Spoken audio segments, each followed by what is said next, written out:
Hi everyone, I'm Christine with Joy Body Studio. I'm back today with another version of the joint work that I do pretty much daily to keep myself feeling mobile and healthy and pain-free. The first version we did was on the floor on our backs, and I knew we would get lots of requests from people who right now for one reason or another feel more comfortable working in a chair, so we're doing chair work today. I want to remind everyone that the beauty of this work and the beauty of joyful movement in general is that we don't ever have to wear special clothes, because sometimes that is the thing that stops us from doing the work that we know we want and need to do. So no special clothes. Of course, if this were the 80s, we would not be able to do this in our jeans, but now since jeans are basically yoga pants, again, no special clothes. We also do not need special space. Since this is in a chair, you literally just need the space of a chair. A special chair is also not needed, though a hard chair like a dining chair or a hard stool is better than a soft chair. A soft chair, you can do it, but it creates different kinds of problems and challenges. So a hard chair is actually best. I want to talk about the chair itself. We often have, or I have often had in the past, thoughts about using props and modifications as if they're somehow bad, or they somehow mean that you aren't strong enough or that something bad is happening in your body. And it doesn't mean that at all. A chair is not a cheat. A chair is simply a way to work with movement that is different than the floor. So sometimes it's because we have something going on in our body that is not allowing us to get to the floor. And then we think, I can't do floor work, so I can't do anything. But if we just do chair work, eventually we might get back to the floor or not. It doesn't matter. Just keep doing the work where you can do it.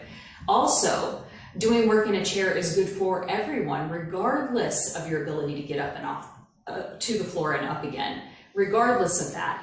Because every time we do something slightly differently in our bodies, every time we make something different about the variables that are involved, then we're challenging our body in a different way. And that is the key to health long term. That is the key to dynamic aging.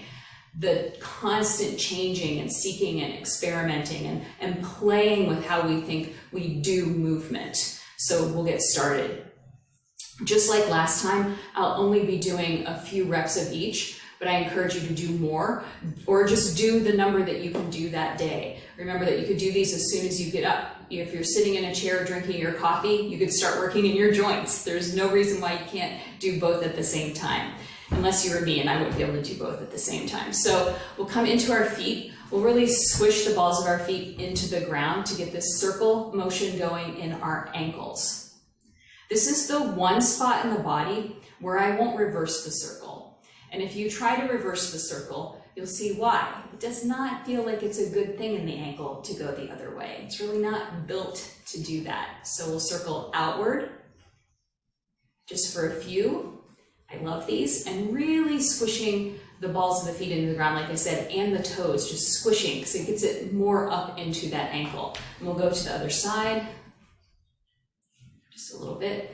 You'll notice too that you're not symmetrical, that from one side to the other, things are different. My left ankle was hurt really badly when I was young, and I still crack a lot over there. I'm not as mobile over there. So, things stay rich in the body. There was the crack. And then we'll come back to center. We'll go into our knees. Clasp your hands under your thigh to lift your leg up off the ground, even just a tiny bit. Try to keep yourself nice and tall and strong in your seat, and start circles through the knee. Imagine that the lower leg is dripping from the knee. The upper leg is not involved with this at all.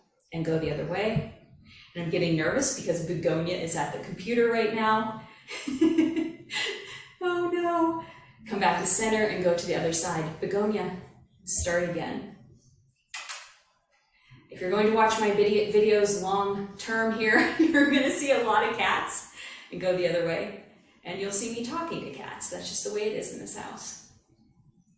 And come back to center. We'll go into our hips. For this, you really want to get as close to the front as possible on the chair. And you could lean back a little bit to give yourself some stability, but still try to open that chest up a little bit toward the sky so that you're not slumping into this as you focus on your hips. So starting by opening up to the outside, only making these as big as does not move the rest of the body. So if I tried to go bigger, right, other things would start to happen. So keep these where they need to be, go the other way. And we'll go to the other side. Begonia, here she goes. If you hear little noises, that's a cat on the desk. Go the other way. And come back to center. I'm going to get up and get her. Get down. Resettle. After that interruption, we will go into our hands. We will lock our elbows into the sides of our bodies, into our ribs, but try not to then make that give you like tension in your shoulders. Drop your shoulders. Open your hands up, nice and big. Spread your fingers. Imagine you're reaching your fingers outward from you as you circle through your wrists. We want those elbows locked down, those arms locked down, so that nothing else gets involved. And then squeeze into a really tight fist. Keep that squeeze so we work on our grip a little bit as we go in the other direction, which will probably feel strange. And we'll come back to center. Another cat interruption. From our hands, we'll go into our elbows. Now we'll glue through our armpits.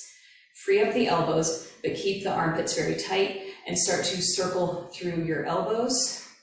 Again, these are hinges, so we don't get as much out of them, but we can still get something out of them. Go the other way. Come back to center. Now we'll just do some shoulder circles to the back. Nice deep breaths as you do this. And come back to center, and we'll prepare for our actual big arm shoulder circles by doing some reaches. When you first reach up, notice that you might have your shoulders go up towards your ears, drop. Just feel the difference. Reach and drop. Do that a couple more times and drop. And then one arm at a time. Really reach and drop. Up, up, up. Breathing. And pause. Now, trying to keep your shoulders from doing this as you make your circle. So we'll open toward the back and come up through the front and open.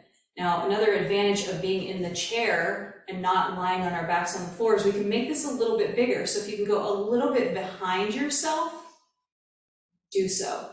If that makes your body poke forward like this, then don't. Just keep the circles directly out to your sides as if you're making big snow angels. And then we'll switch the direction, again bringing it a little behind yourself if that does not change the set of your rib cage. Trying to keep those shoulders down. And then come to center, drop your hands into your lap. And we'll go into our neck. So dropping the head very heavy, exhaling. We'll inhale, we'll bring the head across the shoulders, not dropping it back. We don't want to pinch the neck there. Breathing. And then reverse.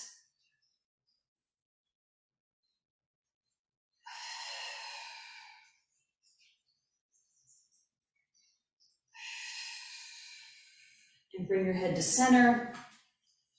Again, do a couple of shoulder rolls to the back to resettle. Take an extra big inhale. Let that out and be glad of the work you just did.